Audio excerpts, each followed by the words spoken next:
The running details. All right, so 2 hour run, 10 miles. Um, that was the first time I get close to 2 miles on a 10 hour run. So that was pretty cool. So my heart rate was at 155. A lot more running.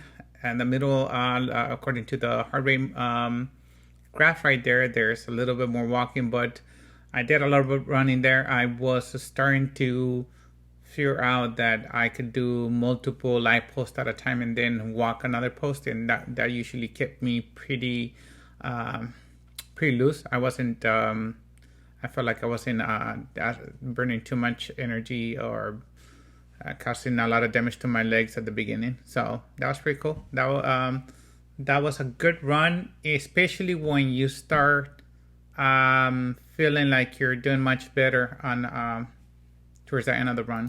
So the splits for that 12-minute pace run, 12 minutes and 3 seconds. That's pretty good. As you guys can notice now, like I was saying in the previous 2 weeks video, my warm up was pretty good now. So I'm feeling stronger. My legs are feeling stronger. So now I have a nice pace throughout the run. And as you notice, I stay within range on that whole 10 minute or 10 mile run. I stayed within 11 minutes throughout the run and didn't went too far to into the when it went.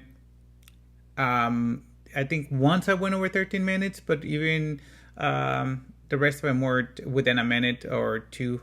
So I stayed within that range. So I was pretty happy, and I think it made me feel good. I'm starting to feel good about my running because now I can run almost at the same rhythm with a minute difference the last 2-3 miles, which are the hardest ones. So that's definitely improvement. My endurance is getting better. At this point, I'm a month and a half into it, so that's pretty good.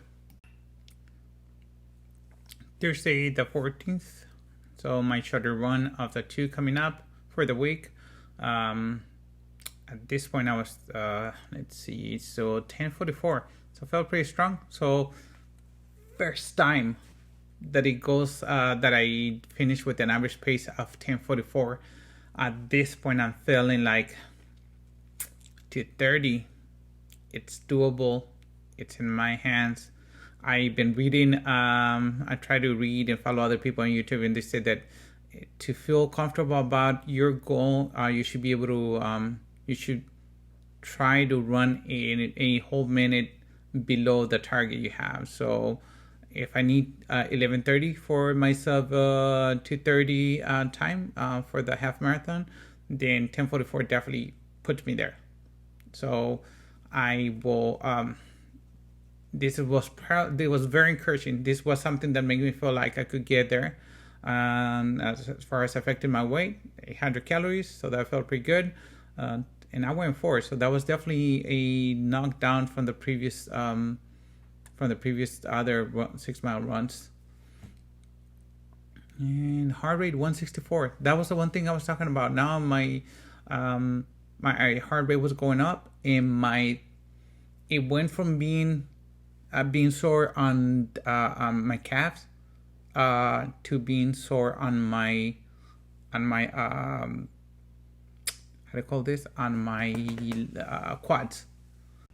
In the splits, so the average pace was 10:44, and this was ignore mile 7, that doesn't count, but this was the first one of the first times I stayed under 11 minutes. So consistently stay at 10:26, and then worst at the end at 10:57. So again, those are things that are making me feel like my goal is within reach.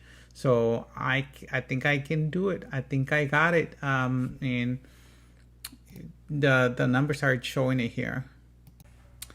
All right, so on the 18th, that's my first 13-mile run. I remember 10 years ago, 12 years ago, trying to do it once, but I don't recall if I went over the 12-mile mark. But on this one, as you can see, I'll tell you more in the splits. But as you can see, as I burned 1,700 calories, took me 2 hours and 35 minutes. My heart rate was 155, not too bad, and pacing 11:38. Check that out.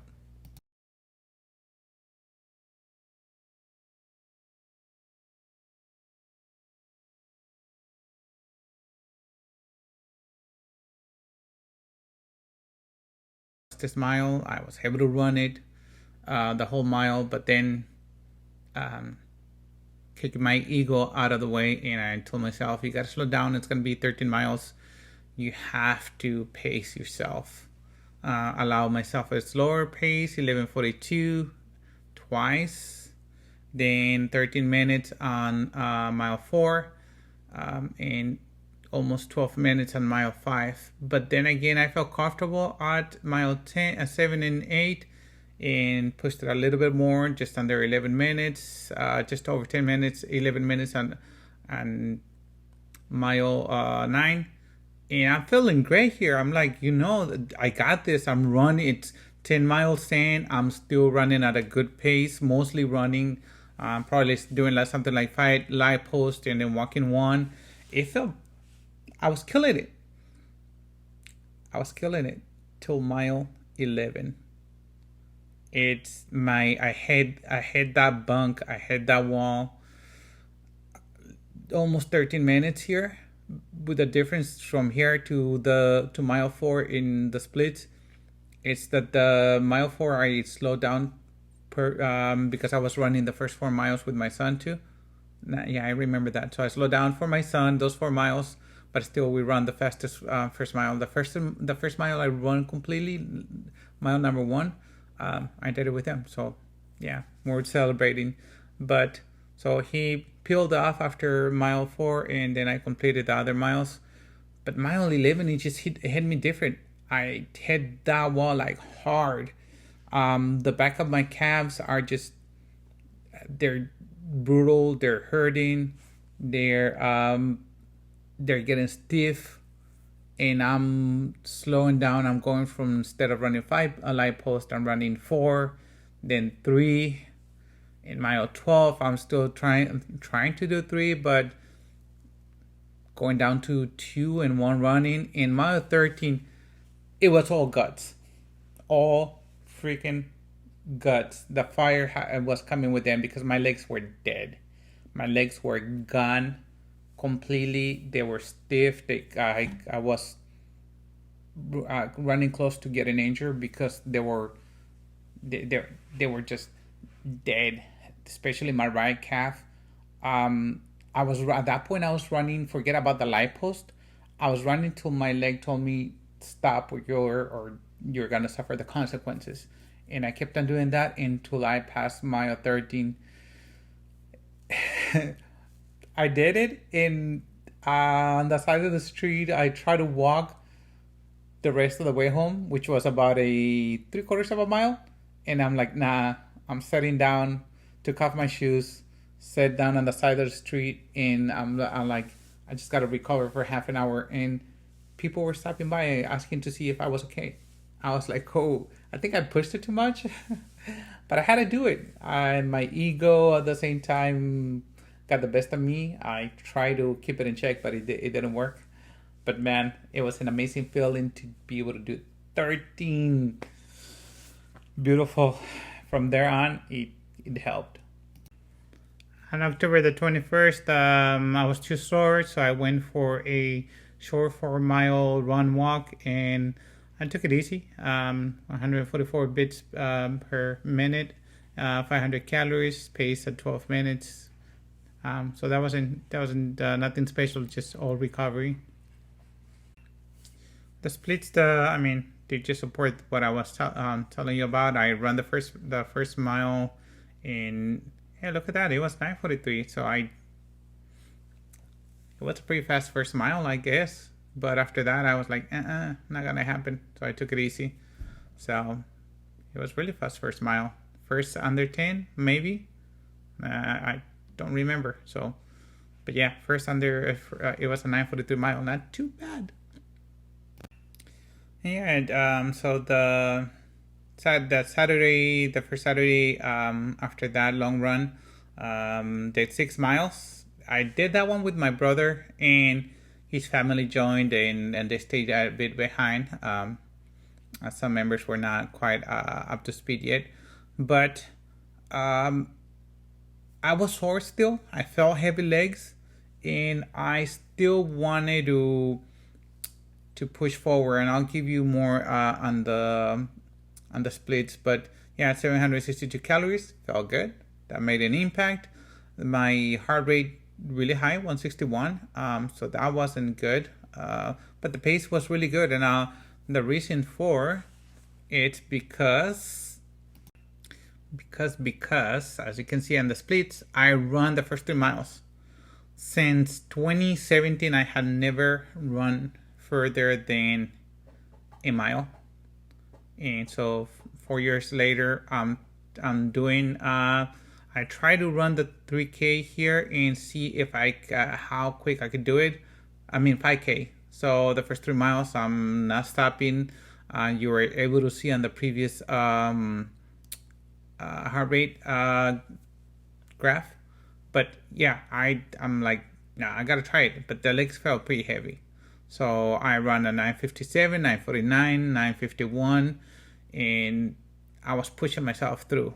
I was still sore, but the ego got the best out of me. But at the same time, I'm doing it so I can get a good feeling for what I'm doing, or just to encourage myself. It's always nice to do better, but you shouldn't be pushing for personal best every week or every run you go out there. So mile number 7 doesn't count.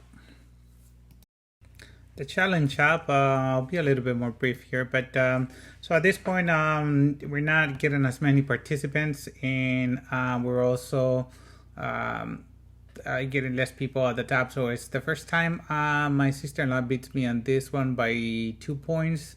But yeah, no, it's still she's still putting a good effort. I'm putting a good effort, and so it's my wife in there. So we're still using it to encourage encourage ourselves, those at the top, and we're getting a good return on that time that we're putting into it. All right, summary of the week. So as you guys know, I started my journey of 230 pounds, my heaviest ever, and that was in late August. So I ended the previous week at 205, the week 6 and 7, or started this 2 weeks at 205. I dropped 5 pounds, so I ended at 200 pounds even. That's a minus 30 pounds. A lot of people would be very happy with that. I'm just getting started. I have accomplished 0 from what I feel. But there's things that we talked about in our group chat, and like other people have told me, although you have been there, although you're getting just to the place that you were before COVID, you're healthier than you were when you started this journey. So I got to remember those positive things. My performance as a runner, my best long run time was 11:38, and that was on the 13-mile run. Check that out. My fastest pace, 10:37, and that was during the 6-mile run, the time that I did the 5K without stopping. And I mean, what is there to complain about this other than the fact that I've been here before, and so feeling healthier, going faster, and lost 30 pounds. What can I say? All right, we'll see you guys. Sorry that it's this long, this video again. I promise I'm trying not to make it this long, but there's so much information I want to share with you guys so you guys understand my journey. Peace.